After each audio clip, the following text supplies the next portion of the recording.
మొన్న ఉత్తరప్రదేశ్లో కూడా సెప్టెంబర్ 12న ఏం జరిగింది?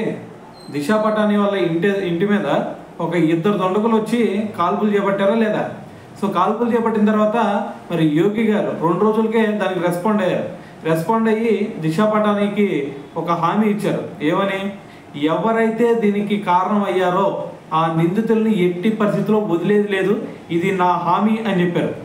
ఒక్కసారి కనుక యోగి గారు హామీ ఇస్తే ఏం జరిగిద్ది అనేది మళ్ళీ ఈరోజు రుజువైంది. ఏం చేశారు తెలుసా?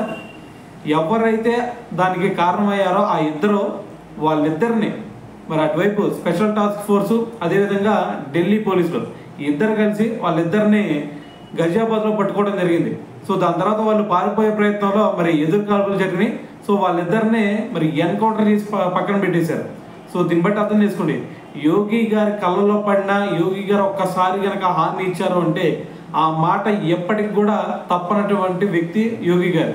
సో మరి ఎవరైనా సరే ఉత్తరప్రదేశ్లో ఇటువంటి చర్యలకు దిగితే సో ఏం జరిగిద్ది అనేది ఈరోజు మళ్ళీ రుజువైంది. సో దీంతో మరి దిశా పటాని వాళ్ళ ఫ్యామిలీ మొత్తం కూడా ఇప్పుడు యోగి గారికి థ్యాంక్స్ చెప్పడం జరిగిందనమాట.